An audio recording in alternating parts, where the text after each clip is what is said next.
नमस्कार, इन खबर पॉडकास्ट के बतकही कार्यक्रम में आपका स्वागत है। मैं विद्याशंकर तिवारी, सोशल एक्टिविस्ट और बीजेपी नेत्री टीना शर्मा का स्वागत करता हूं और जानेंगे कि राजनीति कैसे आपको भा गई। Thank you. आपका जो स्टूडेंट लाइफ था उसमें तो कहीं राजनीति से कोई जुड़ाव नहीं था, अचानक राजनीति में कैसे आए? हुआ ये कि एक समय ऐसा आया कि मैं अपनी पायलट की पढ़ाई करने के लिए अमेरिका फ्लोरिडा गई और यहाँ से जाने के बाद 2008 दिसंबर की बात है जब मैं यहाँ से गई और मैं जाके मैंने अपना 1.5 महीना कंप्लीट ही किया था कि इंडिया और यूएस में एविएशन में रिसेशन आ गया। वो रिसेशन करीब 4 साल चला, 2012 तक। और वो 2012 तक का जो रिसेशन था उसमें दोबारा जाने का मुझे मौका नहीं मिला क्योंकि सभी ने कहा कि अब तो सारे पायलट्स स्टाइपेंड पे चले गए हैं तो नौकरी करने का फ़ायदा नहीं है, और जो फीस परिवार ने भरी थी वो सबको इंटरेस्ट था कि वापस आ जाए तो वो पैसा कहीं और इस्तेमाल हो जाए।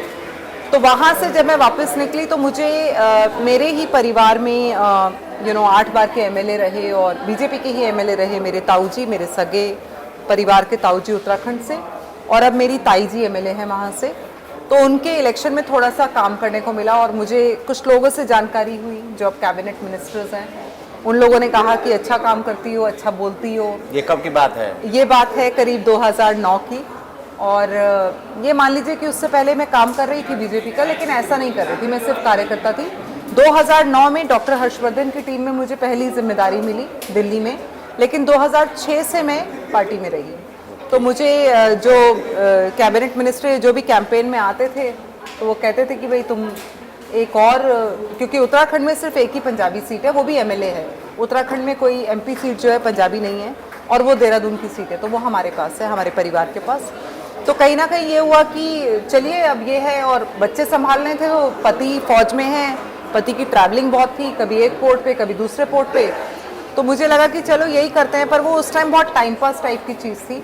लेकिन जब मुझे लगा कि मैं इसमें बहुत डिफरेंस ला सकती हूँ तो मैंने अपने 2 एनजीओ खड़े किए, मैंने समाज के काम को किया, और कहीं ना कहीं मैं कह सकती हूँ कि मैं नेता की जगह एक्टिविस्ट कहलाना ज़्यादा पसंद करूँगी। एनजीओ के माध्यम से क्या करते हैं? मैं एनजीओ के माध्यम से हम हर साल 50 लाख रुपए का फंड रेज करते हैं।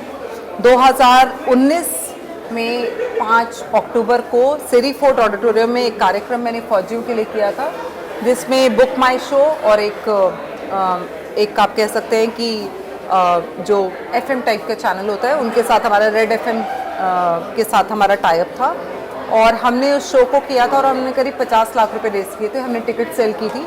2019 के बाद कोविड लग गया। कुमार विश्वास और मनोज तिवारी और रौनक मेरे उसमें आए थे और ऑफ कोर्स मेरे मित्र हैं तो कोई पैसा भी नहीं लिया था। तो उन लोगों ने मेरे को मदद की और हमने सारे फौजियों को टिकट सेल की। तो वो करीब 2,500 लोगों के क्राउड ने हमारे शो को चलाया और स्पॉन्सरशिप्स आई। तो तब से मैंने वीर नारी फाउंडेशन शुरू किया। उसके अलावा मैं एक पिंक एंड ब्लू फाउंडेशन चलाती हूँ जो कई बार अवार्ड हो चुका है एनडीएमसी से और म्यूनिसिपल कॉर्पोरेशन से। उसमें करीब 10,000 बच्चे हम मेन स्ट्रीम में लेकर जाते हैं वापस, क्योंकि मैं झुग्गियों में काम करती हूँ दिल्ली की, तो मेरा पैशन वही है। और इस साल बहुत कम बच्चे हम ले जा पाए।